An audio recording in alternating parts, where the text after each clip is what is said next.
Here's the stretch by Burris in the pitch. Swinging a long drive. It could be. It is a home run. And the Phillies have taken a 4-0 lead.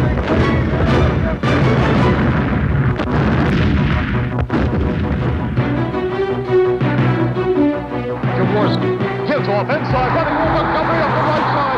Left 30, 25, 40, 50, 10, touchdown!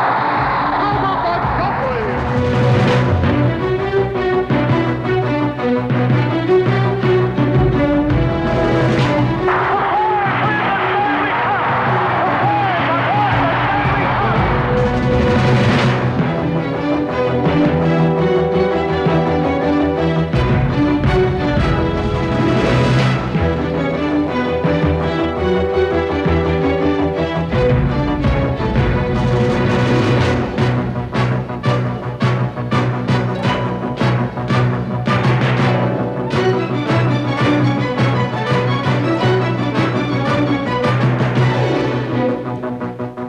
Thank you, Mr. President. I tell you, we're thrilled here in Philadelphia. We waited an awful long time for this moment, and a lot of people said this baseball team couldn't do it, but I think we proved otherwise. I think we proved we're the best in 1980 in America. To be able to call Sizemore a champion, to be able to call Bill Berge a champion, all right, to be able to call you guys a champion, it's the greatest thrill I've ever had in coaching. And thank you for what you've done for me.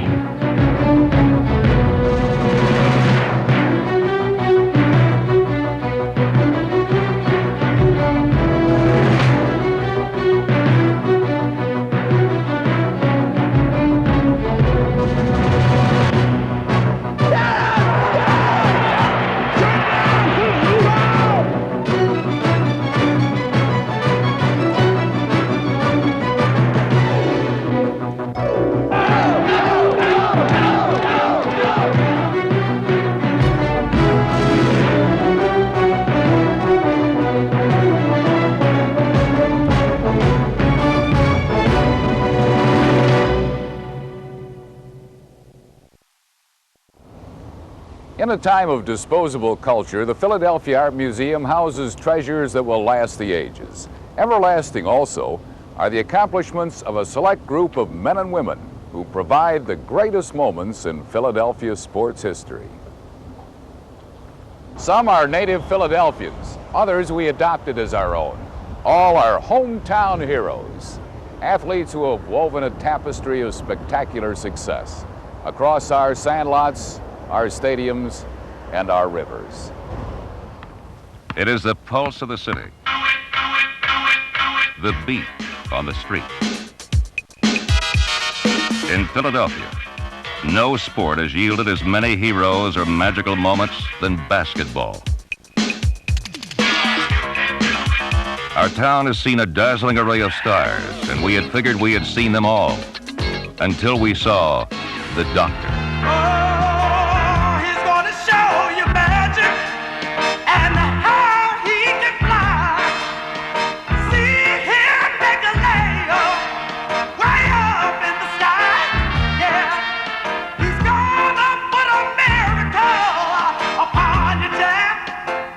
When, I feel as though I'm almost individually in control of my own destiny as a player and the team's destiny, and that's when you kind of take matters into your own hands. And I have experienced feeling I'm going to go out and play the perfect game, that every shot's going to go in. I'm going to get every rebound that comes into my area. I'll make great defensive plays. Or if it's a close game, you'll make the winning shot, take it without hesitation.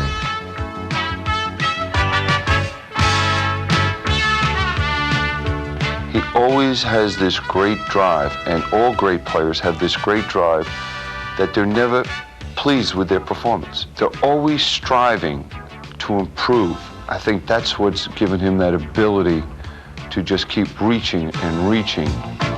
For 6 years, his team was a band that could not keep time with its soloist. But in 1983, the 76ers got in step and produced an unforgettable moment. Not have jealousy, not have dissension, everyone pulling for one another, definitely a team on a mission, and definitely a team of destiny.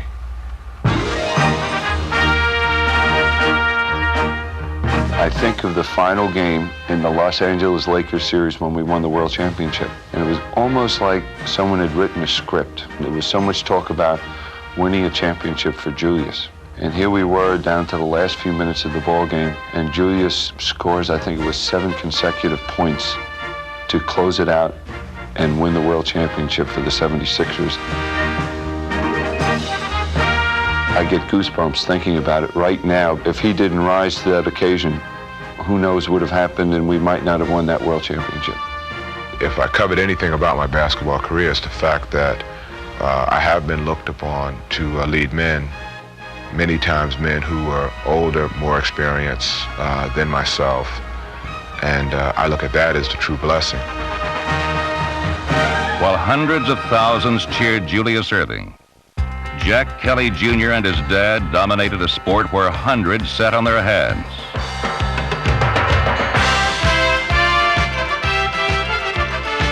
The father rode to a gold medal and the son to a bronze in the Olympic Games. While the Kellys were one of Philadelphia's first families, Matthew Saad Muhammad grew from a baby abandoned on a doorstep into a light heavyweight champion.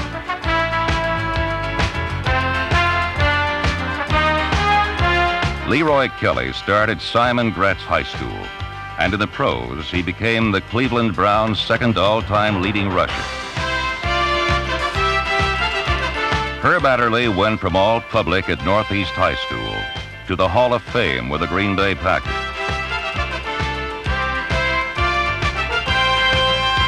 A sure bet for baseball's Hall of Fame is Cheltenham High's Reggie Jackson.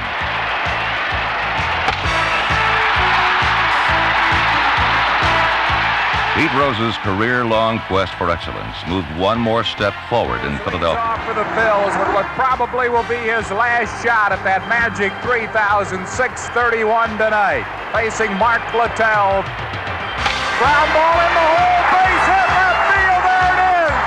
Pete Rose has just picked up 3,631, the all-time... Philadelphians adopted Rose, but the greatest hometown hero was a native son. In the 50s, they knew of Wilt Chamberlain in China. That's how big an athlete he was and is. You're not talking about, you go and say Joe DiMaggio to somebody in China, they don't know who Joe DiMaggio is, and Joe DiMaggio is a great athlete. This man is world-renowned. Admired by nations and revered in old neighborhoods, Wilton Norman Chamberlain reached a place above all men who ever played basketball, a sport he learned at a legendary high school. It's hail to thee, Overbrook High.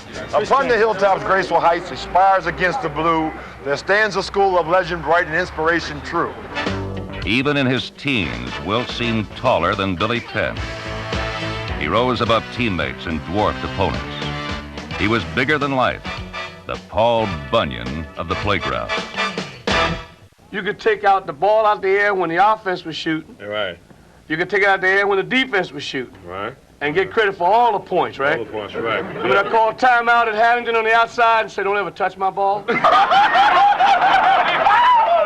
Wilt was an athlete first and a basketball player second. He had great agility, great leaper, great timing. He could run, he had stamina, and with that, he just built on that to make himself a dominant basketball player. The Big Dipper made more than headlines. He made history. He rewrote the rule books and shattered the record books in high school, college, then the pros. When I think of Wilt Chamberlain, I think of the only athlete in the history of team sport that was greater than the sport he participated in. One year, Wilt averaged over 48 minutes a game because he played every minute of every ball game.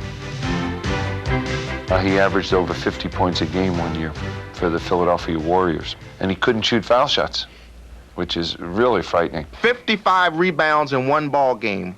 Yeah. Comment. Yeah, the thing I like about that, it was against the best team in basketball, the Boston Celtics, you understand? So no one could say that, you just had a lollipop day. But of all the records, one was so astounding it became a great moment in sports history. In 1962, he scored 100 points against the New York Knicks. When I made the 100 points, I was averaging over 50 a game, so it was like doubling your average, you know. And I was not that impressed at the time, but as I look at it and remember how hard those guys tried to keep me from scoring all of those points, I kind of chuckle. On a basketball court, the greatest hometown hero remains a flashlight burning in a dark room. He is all you see, forever in the spotlight. While Philadelphia's had its share of heroic individuals, it has also produced some great teams. The group of men that wrote the Constitution in this building behind me was certainly one. But in the world of sports, there have been many outstanding Philadelphia teams, and they have written their legacy across the record books and into the hearts of this city of brotherly love. The Philadelphia Athletics of legendary Connie Mack won 9 American League pennants and 5 World Championships. Led by Hall of Fame slugger Jimmy Fox, the 1929 A's are one of baseball's all-time great teams. The same has been said of the 1967 Philadelphia 76ers, who were known simply as the 67 Sixers. Their accomplishments will always be the standard by which all NBA teams are measured. We were 44-4. And we were upset about losing 4 games. They only lost 13, and with Wilt Chamberlain controlling the boards, and fast-breaking Wally Jones, Chet Walker, Lucius Jackson, Al Greer, and Billy Cunningham, this team so convincingly won the NBA title that they were called the greatest basketball team of all time. However, not everyone agrees. Tiny Immaculata College staked its claim to Philly's best by dominating women's intercollegiate basketball during the early 1970s, winning 3 national championships. Philadelphia also boasts the nation's most successful high school wrestling program. Under the direction of Neil Buckley, Haverford School has posted more than 500 victories. In track and field, Villanova's Jumbo Jim Elliott left a lasting legacy in a sport that measures triumph in seconds and inches. Spanning 4 decades, Elliott produced 32 Olympians, and athletes like Don Bragg, Phil Rivas, Ron Delaney, Charlie Jenkins, Marty LaQuarrie, and Dave Patrick helped the Wildcats win 11 national championships.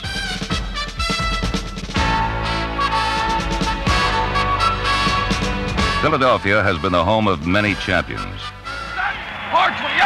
but none of them possessed the mystique of the 1960 Eagles. This 1960 team developed that intangible, whatever it is. Some people called it spirit, some people called it camaraderie. It was just a strange, unique group of guys that suddenly decided that the most important thing in the world to them was to win a championship. Coached by Buck Shaw, the Eagles were led by quarterback Norm Van Brocklin, number 11. It was the Dutchman's imagination and kick-in-the-butt tirades that turned this group of losers into winners.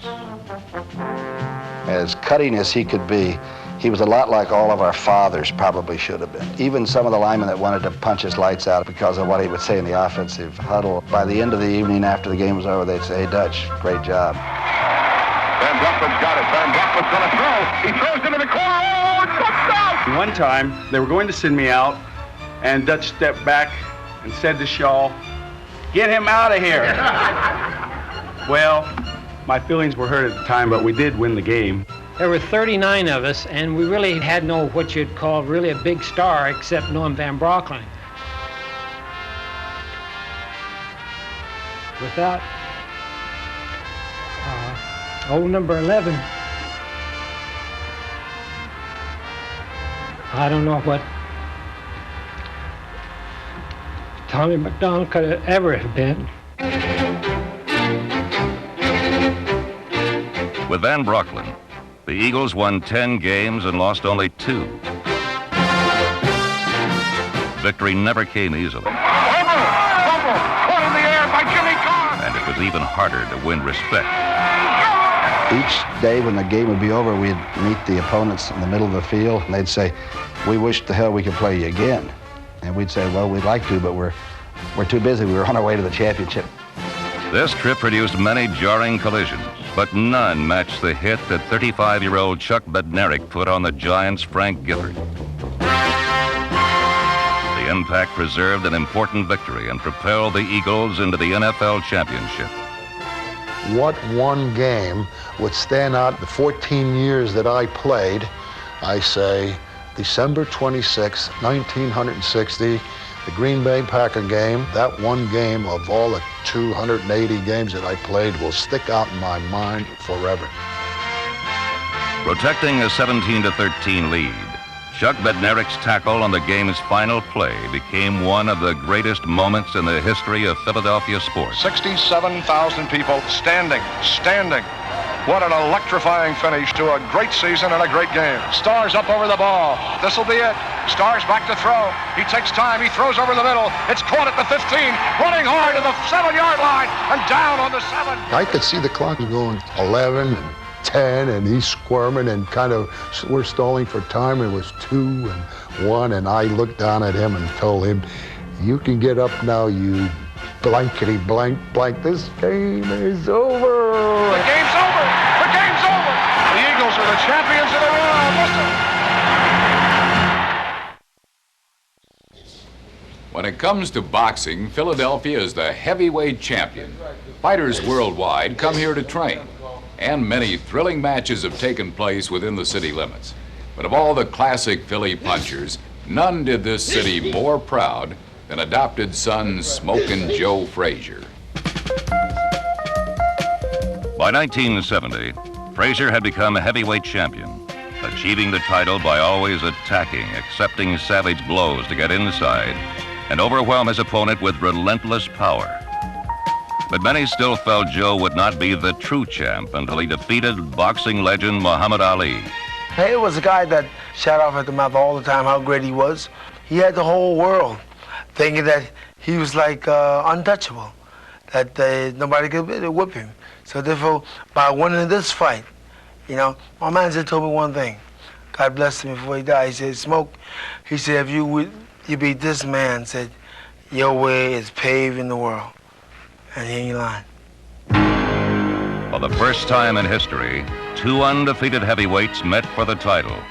The charismatic Ali boasted the expansive talents of a boulevard, while Frazier worked a mean one-way street. He told me in the fight that he was God. I said, God, you in the wrong place tonight. For 15 grueling rounds, Frazier took Ali's mightiest blows, disdainful of the consequences, yet still had enough left to land a brutal left hook that finally felled Ali, forcing him to make good on his pre-fight pledge to Smokin' Joe. You know, I said, well, you promised me one thing, that Joe Frazier, if you with me, I will crawl across the ring and say you the greatest. I said, get down on your knees. Joe Frazier won a championship with stamina and brute force, as did another group of Philadelphia athletes just 3 years later. Stay with me. Put your head on this side. They were hockey's bad boys, the Broad Street Bullies, the fighting Philadelphia Flyers. And I had a lot of teams that wouldn't fight, but were so talented we didn't need to fight. But our team wasn't that talented. We had to play aggressively, and those that were aggressive, who were tough, they knew their role. Shiro's theory was that give a player a simple job and keep repeating it till he can do it without having to think what he's doing out there. Shiro's line, it was take the shortest route to the puck and arrive in ill humor.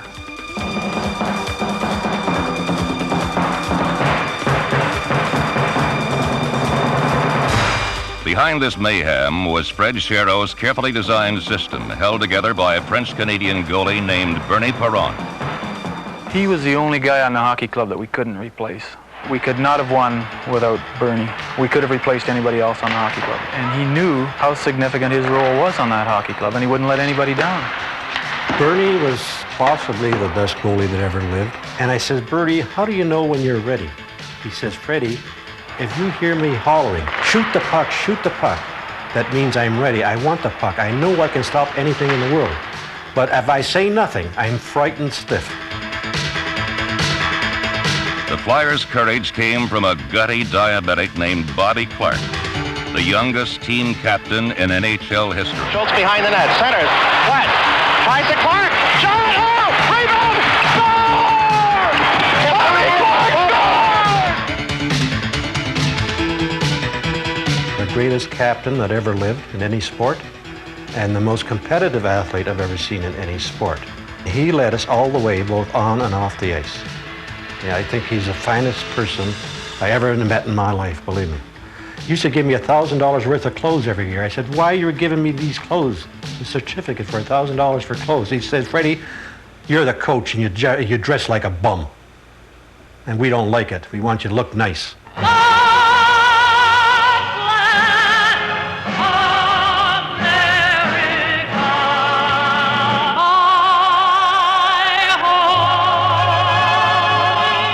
The soaring sounds of Kate Smith's God Bless America became the good luck charm for a team that finally ended Philadelphia's long wait for a winner. There is a charisma of some kind between the boys and myself. In other words, it sort of gets them up a little, a bit extra. Now, they're already up and they got their whole 17,009 back of them. But then I come in and I give them God Bless America right from my heart, the way I feel. And I'm hoping that this will just raise them up a little higher so that they'll get in there and just fight. When Rick McLeish scored the winning goal in the 1974 Stanley Cup against Boston, the Flyers delivered as romantic a moment as the city had ever seen. Ladies and gentlemen, the Flyers are going to win the Stanley Cup!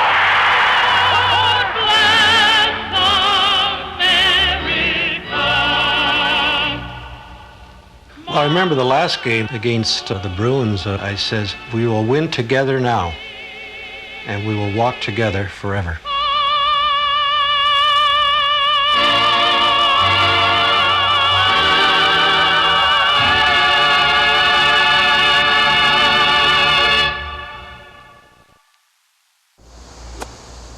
Philadelphia has hosted many great sporting events. In 1930, the only Grand Slam in golf history was completed right here on the 11th hole of the world-famous Merion Golf Club. Bobby Jones was the golfer, and that green down there was where it happened. One of many special moments that are part of Merion's magic.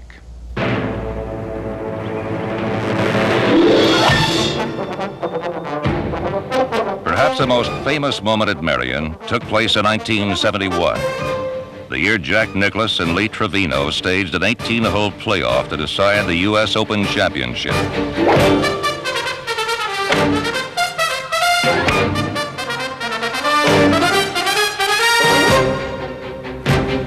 The day in the match belonged to Super Mex, who attacked Merion's lightning-quick greens as if they were so much cut-pile carpeting.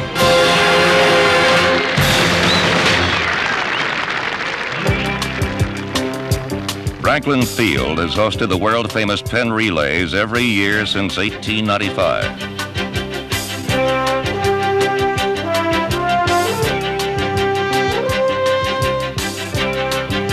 The U.S. Pro Indoor Tennis Championship attracts the world's best players each year to the Spectrum.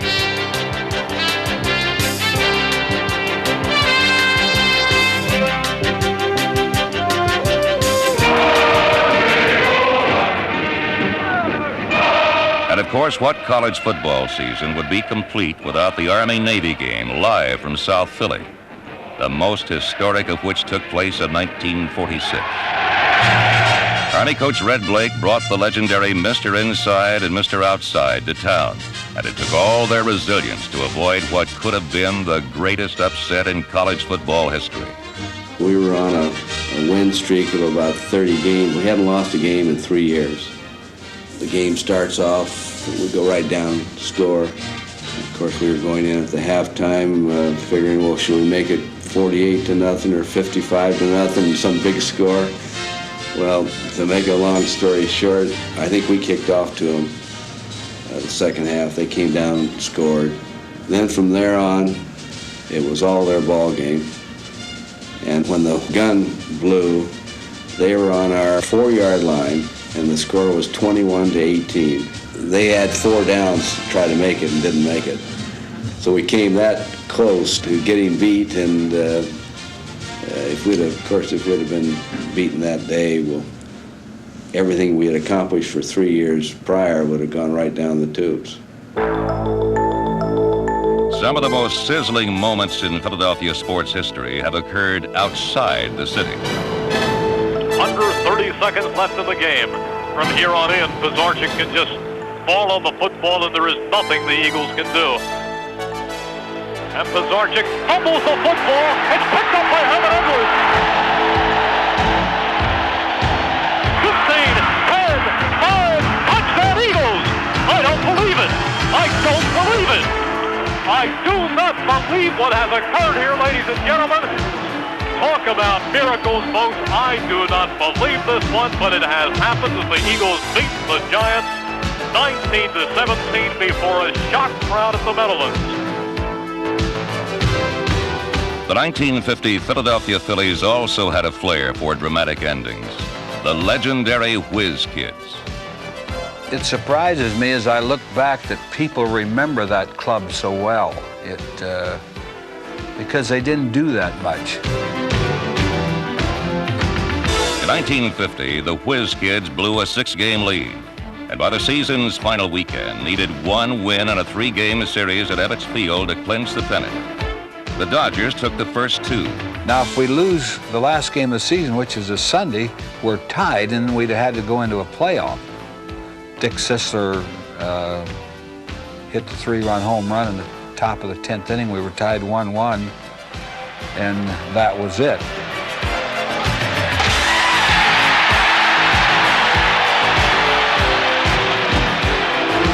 I didn't personally realize what a great thing this was until we got back to Philadelphia. We took the train back, and there were, just mobs of people, wall-to-wall people, thousands and thousands of people waiting for us.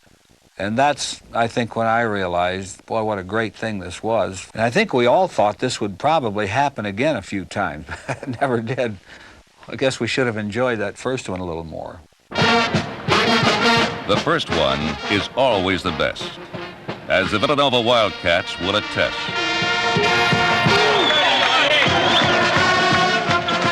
In 1985, the Cinderella Wildcats stole the show at the NCAA basketball tournament, advancing to the championship game. At that point, everything would have been happy. The student body would have been happy. I basically would have been happy. But, we had never been there. And we worked very hard to get there. And once we got there, I think I'll never forget, we all got ourselves together and said, we might as well fool around and win this thing. But first, they had to deal with the awesome specter of Georgetown center Patrick Ewing.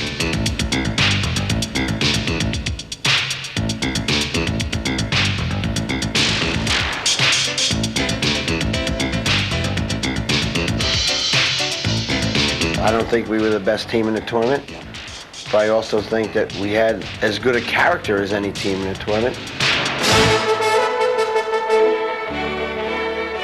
And we have a family, and that's what it's all about. We kind of believed in ourselves.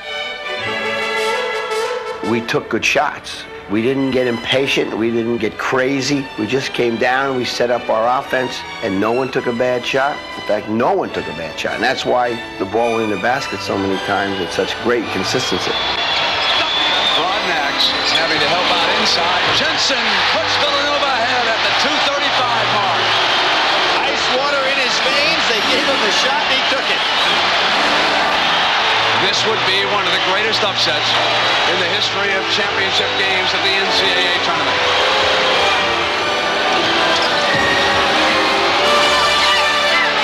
That's it. Villanova has done it.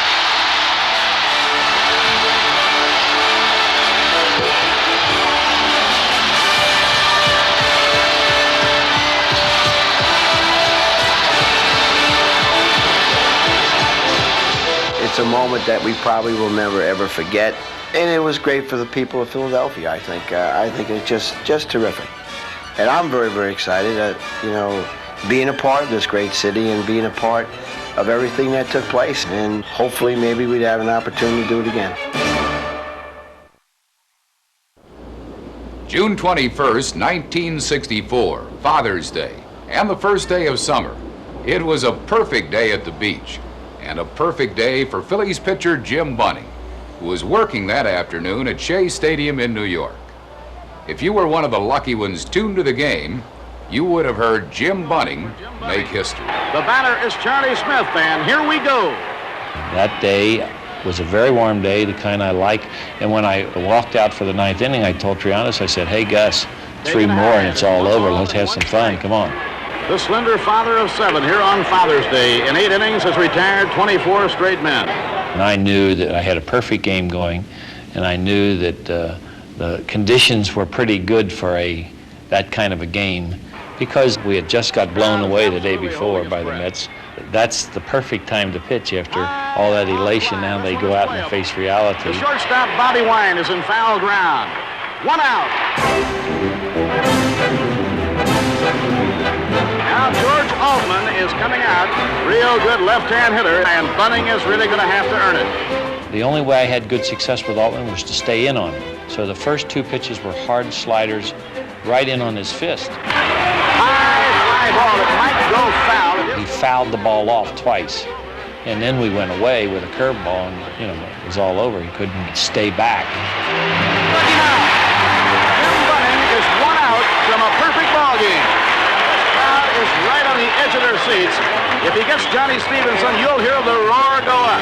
I anticipated him coming up because I wanted him to be the last hitter in the game. I knew I could get him out if I got past the first 2 hitters. He's retired 26 in a row. Strike 1. Manager Mock came out the first time I faced John Stevenson and said he can't spell curve. So that was an indication to me that if he was going to get a hit off me at any time, he was going to have to hit a curveball. Strike 2. Jim Bunning is now 1 strike from a perfect ball game. The difference between a no-hitter and a perfect game is the fact that no one made an error. You didn't hit anyone, and you didn't walk anyone. And how do you stay poised in a spot like this? I had pitched better ball games before. It just happened that day that everything fell into place. The crowd is standing. It's just kind of a freak. To a man, they're standing. Here's the pitch. Struck him out. A perfect game for Jim Bunning. Not since 1880 had there been a perfect game pitched in the National League. 84 years. And not since 1960 had the Philadelphia Eagles played for an NFL championship. They won it that year by beating Vince Lombardi's Packers at Franklin Field. But the Eagles quickly fell from grace to suffer countless stormy seasons. After a decade and a half at the bottom of the heap, owner Leonard Tost found the man who would turn the thin waters of pessimism into the wine of hope. That man was Dick Vermeil. That's it, good. A coach who demanded intelligence, guts, and hustle. The kind of football that turns players with modest talent into winners. Some people starting to feel sorry for themselves a little bit out here. And I told you, no coaches are going to feel sorry for you. Get to them, Leroy. You're going to have to be quicker than that. That's not quick enough. If you surround yourself with good people, chances are things are going to go your way more often than not. And fortunately, my good people are also good football players. I think a lot of people will be surprised to find out how well a guy can play if he has character and he's in the right atmosphere. Vermeil built a team of overachievers. Foremost among them, an obscure 6th-round draft pick named Wilbert Montgomery. We had a lot of reject players, a lot of free agents, and a lot of low-round draft picks. And we just pulled together as a family, and being around him, he worked us to death. He just worked us hard, and that hard work paid off. We griped about a lot of things, but yet we was willing to sacrifice because we believed in him. The Eagles pushed themselves to incredible heights on desire more than talent. By 1980, they were division champions. But one team haunted them throughout the season, the Dallas Cowboys. And it was the Cowboys they faced for the conference championship. Years back, when we were struggling to win 5 and 6 and 7 games, a lot of people used to take the Eagles for granted. We're here because we've earned the right to be here, and we've played well enough to be here. If the Dallas Cowboys are going to take us for granted, we'll whip their ass. Sack him, Bill!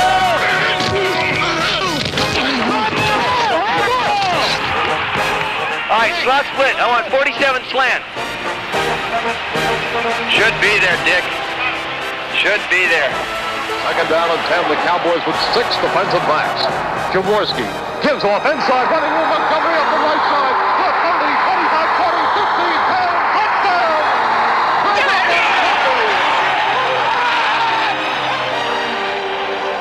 Once I got through the hole, I just knew if I can just run up the seam between the hashes and the number, I think I can make the 42 yards into the end zone without being caught. And from there on, it's just like it was history right there. Wilbert Montgomery having his day of days. Wilbert Montgomery's magnificent run was the greatest moment in the 20-7 win that sent the Eagles soaring to the Super Bowl. I'll tell you where you're going. You're going to the Super Bowl. You know, he's going to the Super Bowl is where he's going. The Philadelphia Eagles are in the Super Bowl at long last. 1980 was a great year for the Phillies as well as the Eagles. They completely surprised the baseball world by winning the World Series for the first time in their 97-year history. Their moment of glory, however, was preceded by nearly a century of frustration and failure. For the Phillies, the World Series had long been a mirage, shimmering just out of reach. 3 times in the 1970s, they had won division titles only to lose in the playoffs. Disappointment ran deep because expectations were so high. Shoot! You guys shoot! Although solidly built, the Phillies lacked a champion's heart. For years, the players had been treated with kid gloves, but new manager Dallas Green favored the iron fist approach. We stunk up the joint, and we get our butts beat, and I told them, hey, you don't want to play this game of baseball the way we want to play it here in Philadelphia, then just take your uniform off, come on and see me, and adios, because I said, the Phillies are tired of you, I'm tired of you, I know the fans are tired of you, and you ought to be tired of yourself. He let it be known that not only were we the most talented baseball team in Philadelphia history, we were probably one of the most talented teams in the history of baseball. And for us to be playing the way we were, and for us to be sitting around pitying ourselves, when in fact we were probably the luckiest guys in the world, there was just no excuse for it. And he went through just about every guy in the roster and had something to say about him. I mean, Larry Bowa's banging me on his radio shows. I'm banging him back on my show. Lazinski's mad at me, calls me Hitler. I call him fat. So he went through there ranting and raving and pointing fingers and going up and down personalities and abilities, and the guys understood beyond any shadow of a doubt exactly what he meant. It comes right down to, hey, we got to hit. If we're as good as people say we are, and we deserve to be in the World Series, and we're the best team in baseball and all that business, we've got to prove it right out there with our bat. The pitch to Schmidt. Long drive to left field. He buried it. He buried it way back. Out of here. Home run. Mike Schmidt puts the Phillies up 6-4. As the second half of the 1980 season unfolded, every player responded to the demanding leadership of Dallas Green. A team that once played with a shrug of indifference now played with a snarl of defiance.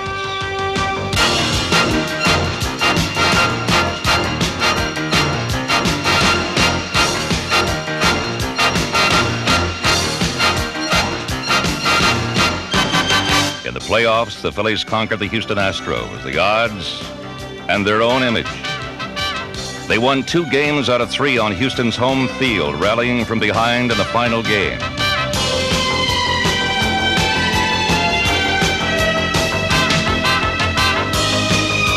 The 3-2 pitch. Here's a punch shot to center field. Mount racing over. He catches the ball. Phillies win the pennant. The Phillies have won the pennant. The Phillies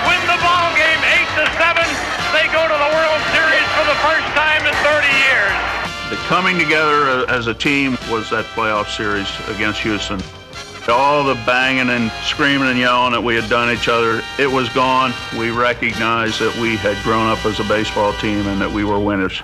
So whatever was going to happen in the World Series to me was going to be a piece of cake. The cake was baked perfectly by a group of men who had finally realized their potential as a team. And the sweet icing was supplied by tireless Tug McGraw, whose final pitch to Kansas City's Willie Wilson will be remembered forever as the greatest moment in Philadelphia sports history. I remember going through the whole sequence of pitches with Willie Wilson, and then being distracted by the police, the horses and the dogs were now surrounding the field. And the fans were going crazy, and Dallas is on the top step of the dugout, and I looked at one of the horses, and his tail went up, and you realize that the city did not send us stadium-trained horses. And so I thought, if I don't finish this game, and something bad happens, we end up losing, that's exactly what I'm going to be, is what that horse is getting rid of. 65,000 plus on their feet at Veterans Stadium. The Tugger needs one more. One more out. Willie Wilson standing in, bases loaded. 1-2 pitch.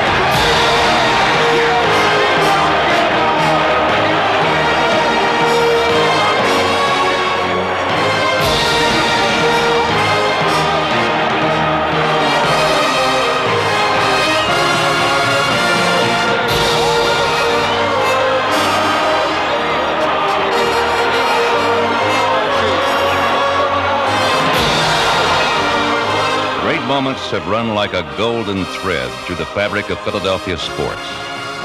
In the years to come, no doubt other and better athletes will come to the fore, as they always have in the past. They will have a difficult standard of excellence to match, an almost impossible one to better.